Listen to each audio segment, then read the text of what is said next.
In this video, we are going to talk about Ketu in Purvaphalgini Nakshatras, Padas, symbolism and more.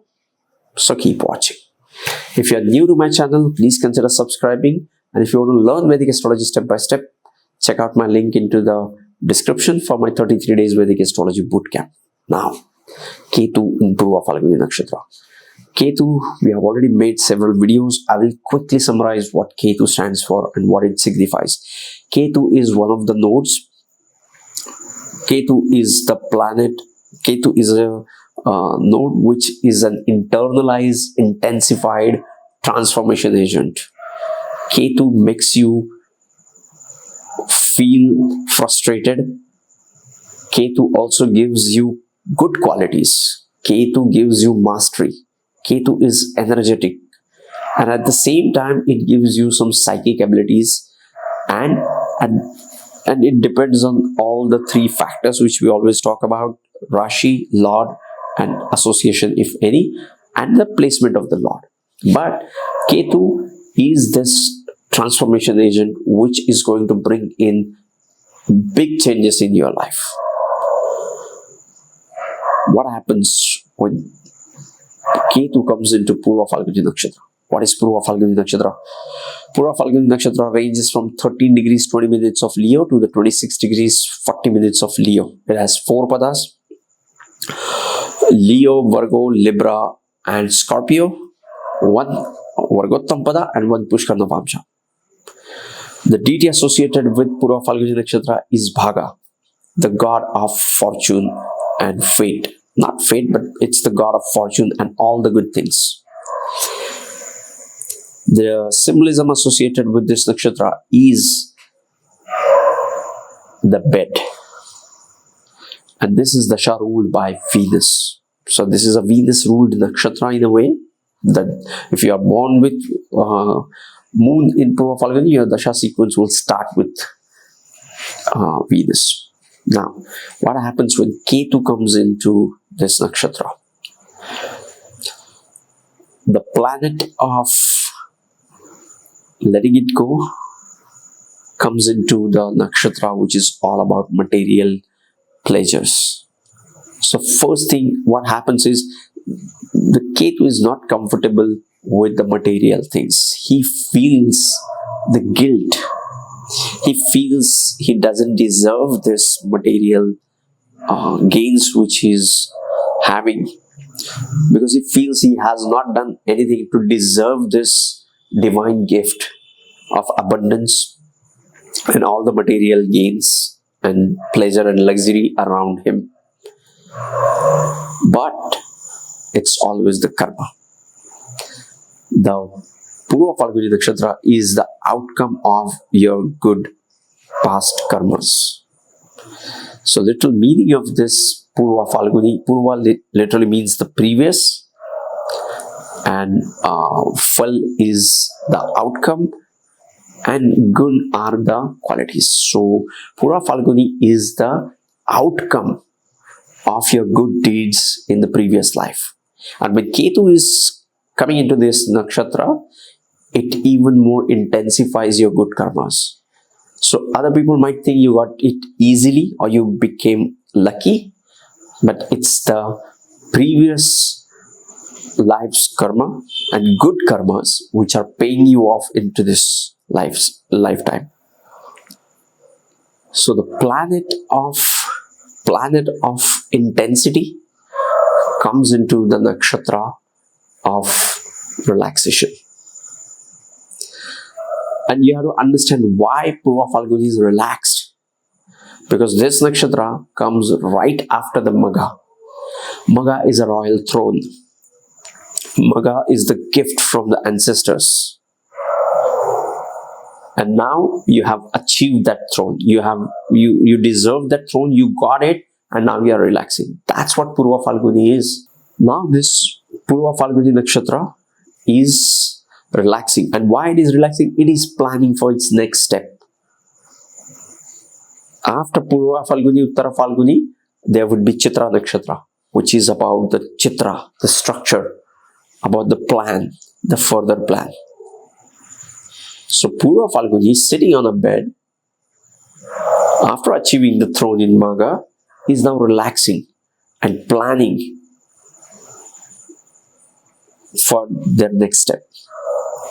And when Ketu comes into this nakshatra, these people are very good with colors, luxury, and etiquettes, and it also gives them social age. Like, these people have the ability to understand the color combination, what would look great on people or for themselves for that matter, because now they have this divine gift of color, luxury, and all the refined taste from the previous lives. And now they apply it here, and they just start as if they are the masters. Ketu gives you mastery, and when Ketu comes into this nakshatra of luxury, it shows they have already mastered the qualities. And when Ketu comes into this nakshatra, it shows they have mastery over the pleasure or overall aesthetics about what would look good. So Purvaphalgini Nakshatra has 4 padas. The first pada of Purvaphalgini Nakshatra goes into the Leo Navamsha, which makes it Vargottam pada. And here the Ketu feels at home because Leo also represents self, and Ketu loves to be into this nakshatra, into this pada, because now it is into the sign of Leo and in the pada of Leo. So now the Ketu has a clarity of the self. And when Ketu comes in here into the sun sign, sun pada, it just makes them self-centered, and they are focused on the self-growth.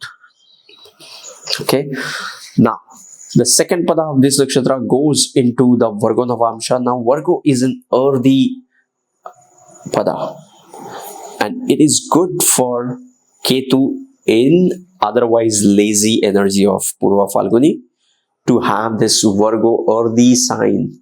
This gives Ketu the earthy grounding required to start their work, to create something. Okay, and this is one of the solid foundational pada for Ketu. The third pada of this nakshatra goes into the Libra Navamsha. Now this is a debilitation sign for the Leo sign, where these nakshatras are placed in, and it is also into the Pushkar Navamsha.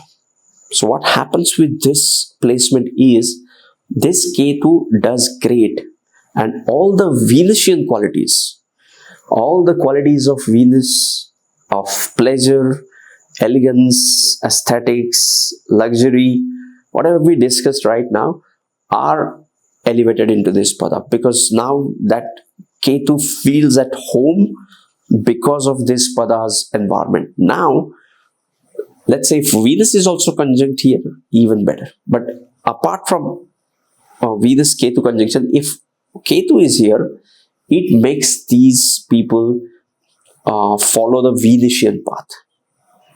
Okay, the fourth pada of this nakshatra goes into Scorpio Navamsha and is ruled by Mars.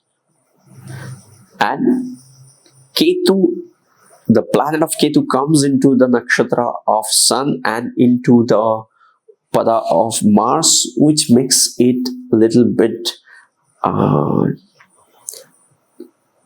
aggressive, because all the Sun is a planet of self, Ketu is the planet of action, Mars is the planet of action. Ketu is going to intensify things, and all that is happening into the emotionally charged up and intense sign of Scorpio, which is water element sign. So this makes these people emotionally charged up, because the planet of intensity, Ketu is coming into the pada of emotional vulnerability of Scorpio, ruled by Mars. Okay, but again, the conjunction aspects will change the story for you. But Ketu in the Scorpio, in the pada ruled by Mars, is going to intensify your emotions. So yes, this was Ketu in Purvaphalgini Nakshatra, as much as I could hold, grasp and share with you guys. If you want to learn Vedic astrology, watch these 2 videos on your screen, sending you tons of positive energy, sending you high vibrations. See you in the next videos. Love and peace. Namaste.